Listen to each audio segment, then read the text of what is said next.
What's up, Otaku fam? We are the Otaku Couple, back with more reactions here for the channel. We got more Jaiden Animations, the darkest Pokemon game you've never played. I bet you I've played it because I think I know which game it is based on the thumbnail.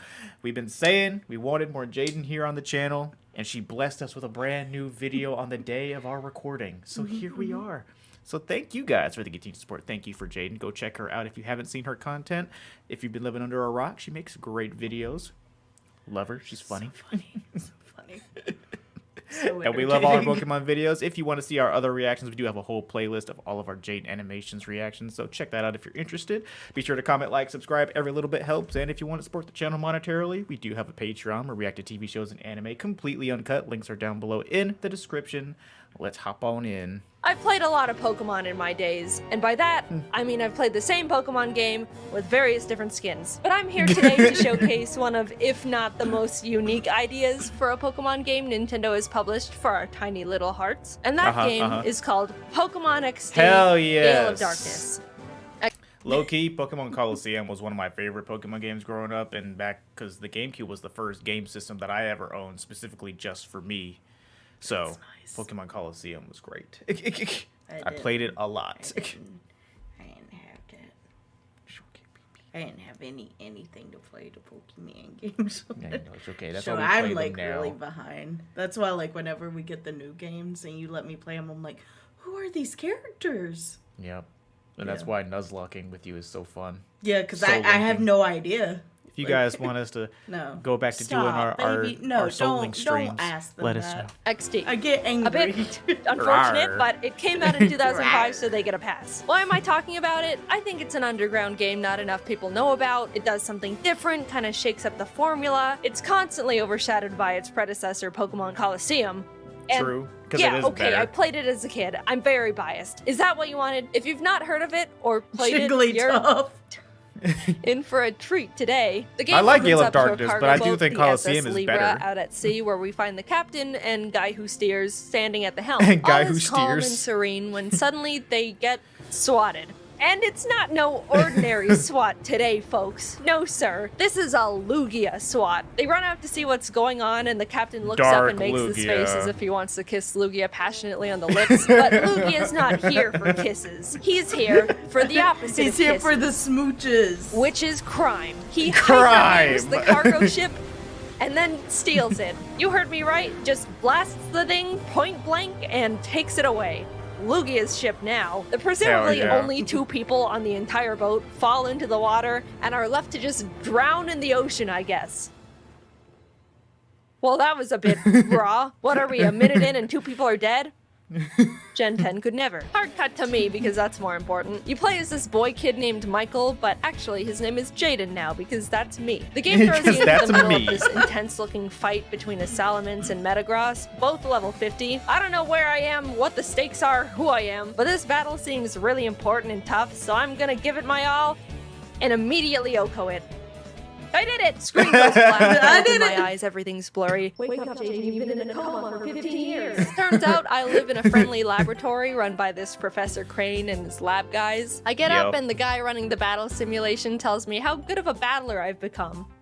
Oh, thanks, man. Then he immediately negs me by telling me it's about time I go out and get myself more Pokemon besides my one lame Eevee. Backhanded compliment at a child, but I'll take it, I think. I go into Crane's office where him and my mom are talking, and he says he heard from the battle coach that my battling skills have improved dramatically, and how proud he is of me. To which my own mom tells him to stop giving me compliments and praise because I'm gonna end up spoiled rotten. I don't know what kind of a response that is to a child receiving praise. Either I'm already a cocky little bastard, or I'm being currently emotionally neglected by everyone in this building. Whatever it is, I don't think it's healthy for my mental development. To make this mother look even worse, we realize her only other child, Jovi, is missing and no one is looking for her. The world is only filled with overpowered wild rabbit animals and crazy people. No, I'm sure it's fine you haven't started looking. To be fair, Jovi's kind of annoying.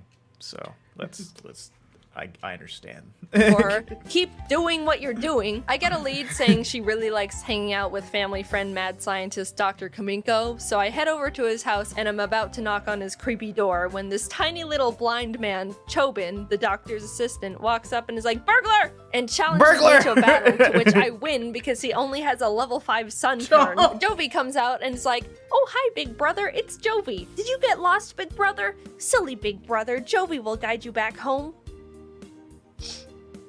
Alright, I see why no one was looking for her now. Yes, exactly. Look, her speech patterns are just really annoying in the game. She talks in the third person. She's annoying. I like that. She's annoying. She just really is. I understand the mom just being like, you know what? I'll take the relief of not having to deal with her today. She'll be fine. It's fine. It's one of those things like, you know, it's like, what if I got kidnapped, Mom? They'd bring you back. Like, shut up.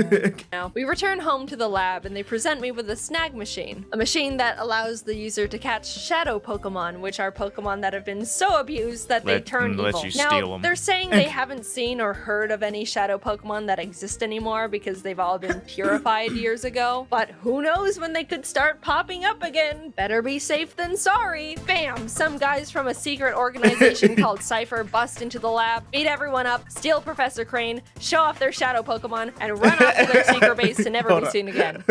Hold on. Did you see that? That was a lie. Hold on. Show off their shadow Pokemon. Look at how proud he is of his shadow Teddy Ursa. He's like, yeah, look at this. Pokemon and run off to their secret base to never be seen again. The fire. Well, I'll be. The lab is in shambles, not knowing what to do, Jovi. but then decides they're gonna complete their purification chamber in his honor because shadow Pokemon are back and they want to do something about it. They send me off to this seaside town Gadian port to retrieve a machine part they need, and Jovi pesters our mom to come with because Jovi doesn't think I can handle going out on my own, and Jovi needs to hold my hand and guide her big brother the whole way. Okay, not only does this little snot talk in the third person for no reason, maybe our mom didn't care enough to get us any education. Perhaps she was worried the teacher would give us a compliment, heaven forbid. But she's also the most annoying character I've ever witnessed in any media. And I've watched an episode of My Hero Academia with a grape kid in it. We got with fucking Monetta. That one. Very nice. 2 seconds pass until Jovi pisses off this random guy, Zook, who happens to be the buffest man in the world. He's about to punt her, and I'm about to do nothing about it, when this old man and his color-coded henchmen step in and obliterate his shadow Zangoose. Old man, I was about to be free of everything that is bad in my life, and you took that away from me. We get the part, head back, and Mom tells me about this spot in Agate Village called the Relic Stone where you can naturally purify Pokemon. I don't know why you're making your own purifying chamber then when there's a rock that already does that. I go to Agate, and this very enthusiastic man with a Pikachu shows me the stone, and I'm like, cool. To which he's like, by the way, my friend Vander might know where Cypher took Crane. Oh, okay. I go talk to Vander and he points to this random spot in the desert on my map and is like, oh, they're right here. I saw them. What were you doing out there? That's literally just sand. Wow, would you look at that? A headquarters. Huh. I start infiltrating the base, battling all the grunts that fall from the ceiling, snagging any shadow Pokemon I find, until I reach Pink Hatsune Miku, who's trying to get information out of Crane about purifying shadow Pokemon. I battle her and win, which means I get to unkidnap him, and while heading out, I find this data ROM on the ground. Hell yeah. Huh. This seems very important and like it has a lot of secret information about Cypher. Original Cypher secrets. Original OC do not steal. Crane returns to the lab and everyone's happy, and then they send me to Pyrite Town to find Net, a guy that should be able to crack the ROM and access all the information on it. So I head there and he's like, yeah, we can crack this, smile. While he's hacking it, I go out and play around in a random cave and run into Mirror B. This guy doesn't do much in this game, honestly, but I just want to make sure you know he exists and listen to his music. Oh yeah, it's great.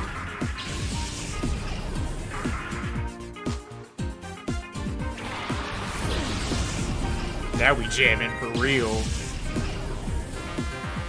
I go check on Ned again, and Cypher's busted, beat everyone up, and kidnapped another person. Have you guys min-maxed how to kidnap people or something? You're 2 for 2 at this point, and are scarily efficient at it. They tried a hostage situation the data ROM back, and even though I beat up this big man and take all his shadow Pokemon, Ned still wusses out and gives the ROM back. He thought he was being 2 steps ahead because he saved all the information on his server already, but Cypher just logs on and deletes everything anyway. Net says the only thing he remembers from the ROM was that Cypher was behind the disappearance of the SS Libra, and they're about to attack this city nearby called Fennec, and someone needs to go warn them. I guess I'm just Mr. Scooter across the desert and save everyone today, aren't I? That's what you get for being the protagonist. Right. Jesus No one told you to be Christ. the protagonist. I would Head be to Fennec to warn the mayor about the attack, and as soon as I arrive, this lady hits me with a confetti cannon, congratulates me on being the 1,000,000th visitor to the city, and shoos me away to celebrate at Real Gam Tower. I try to get around her because this is important, but she's determined to gatekeep me no matter what I do. So I just go there and realize she literally sent a child to illegally gamble his life away. Wow! No one in this region likes children, do they? After not being able to figure out how to play bingo, I head back, sneak into the mayor's house, distract his house sitter with music, and find out the mayor was trying to write a note to Justy, the city's gym leader, warning him about the Cypher attack. I don't know why the mayor was trying to ask this random gym guy to help, but he was kidnapped halfway through writing it, so I guess it doesn't matter. Cypher realizes I now know what's up, and Well, that's the thing, because that was what I liked about Gen 5. Gen 5 let the gym leaders actually be relevant to, like, society as a whole. Like, they were actually called upon when shit was going south. Gym leaders were more than just people for roadblocks for the Pokemon League. and everyone in town reveals themselves to be disguised Cypher grunts. Oh my god, they kidnapped the entire town. I don't care what kind of organization you're from. If you can successfully kidnap a village, you've earned my respect. I beat up Cypher, Jaiden. rescue their shadow Pokemon, and free literally everyone in the town who is locked in the city basement. Justy says he saw something suspicious going on in the desert and points to another random sand spot on my map I should go investigate. Right. Honestly, how are all these people just stumbling onto these shenanigans in the middle of the desert? And why are they able to give the latitude longitude of these locations after finding them? This has got to be like tens of miles out from any sort of civilization. This is where people run out of gas in their car and then shrivel up and die before anyone can find them. Why were you here?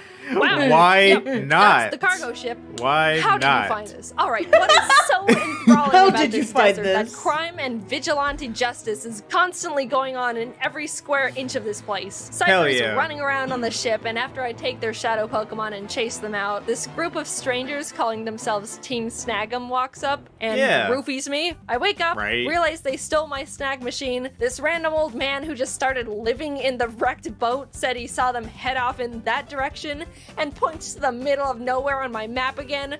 You people are beyond me. I show up and wow, another headquarters for crime. I make my way to their head honcho, Gonzap, who's trying to put on my snag machine, but he's too big and muscular and adult, and since I am a child, it does not fit on his giant muscle arm. He pretty much gives up, asks if I want to join Team Snag'em. I say yes, but he fights me anyway. And after I beat him, he's like, actually, you can have your arm thing back. We're not enemies. Awesome. So why am I here? You drugged me, stole my stuff, and then just called friendship and gave it back. I find Cypher's shadow Pokemon Factory and walk up to the actual biggest men I've ever seen in the world. How naive I was to think Zook was big. Foolish me. Anyway, they're about to beat me TF up when Gonzap shows up, expresses his devotion to our newly blossoming friendship, and roofies them for me. Thanks, man. You're really consistent at that. I go inside and climb to the roof where their power generator is. There's a tiny little piece of paper there that says, use system lever to adjust voltage. Do not raise voltage too high. Crank! A guy comes out and starts yelling at me with his Pokemon when the tiny old man who accidentally ruined my life in Gadianport comes on screen and is like, I'm evil and creating a Pokemon that's unpurifiable. Come get me. This is my IP address. I need to cross the ocean to get to him because he's basically on evil Hawaii. So I take this Robo Kyogre from Kaminko, speedboat my way there, and you guessed it, fight everyone in the building slash volcano until I get to the big little man. After fighting Not an the big entire little man. country's worth of people, I find him. His name's Greevil, by the way. And he's like, I'm surprised you made it this far. I am the great evil. Well, I'm busy, don't bother me. And blocks me with a giant pane of glass. Honestly, out of all the fictional villains I've seen, this is surprisingly decently reasonable. But I'm not gonna Playing just the sit here Switch. and stare at him behind the glass like a goldfish at PetSmart. So I just walk around and use the side door, which really sets him off.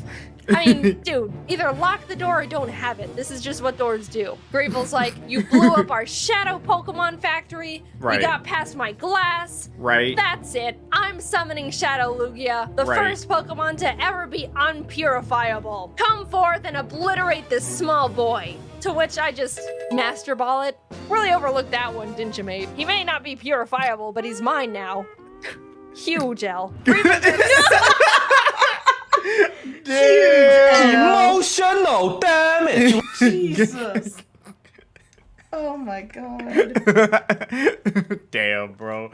Said L plus ratio plus you suck. Beyond pissed that he decides to open his creepy eyes Oh, and God. fight me himself. And Yeah, I he was surprised flipped. to realize not only does he have a team of all shadow Pokemon, but he Right. somehow nabbed Articuno, Zapdos, and Moltres. Right. I'll be honest, Well, he got it was a Lugia. really, really hard fight because shadow Pokemon are super effective against all non-shadow Pokemon. I don't know how it took me this long to tell you that, but that's how it works. So instead Right. of trying to catch them all like I've been doing this whole time, I really just beat them up and they ran away. So I win! Cypher has officially lost everything, and it's all because of me, the little boy. Blue henchman little runs up boy. to Greevil and is like, Sir, I have a plan. What was that walk? Let's blow up the island with the kid on it.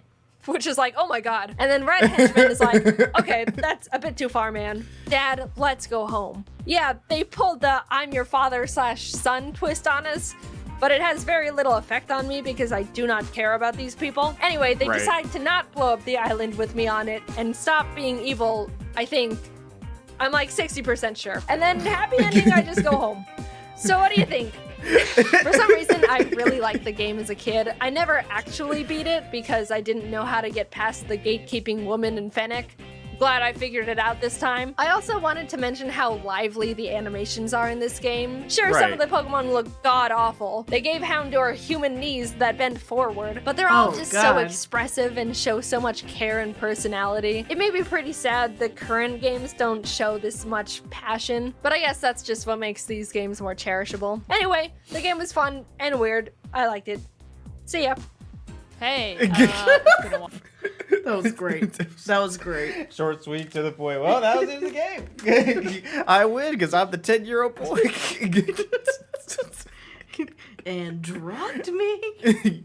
And roofied them for me. Thanks, man. You're really good at that. It's like, come on, bro. These old Pokemon games, the stories are always ridiculous. I love looking at I the love old it. animations too, because it's just fun to see where we are now versus where we started. Yep. That's Oh, how any God. old game is. It's great. Another great Pokemon video from Jaiden. Y'all be sure to let us know which Jaiden Animations video you'd like us to react to next down below in the comments. Let us know, did you play Coliseum or Gale of Darkness? Let me know. I'm curious. And we will see you guys in the next video. Bye. Bye.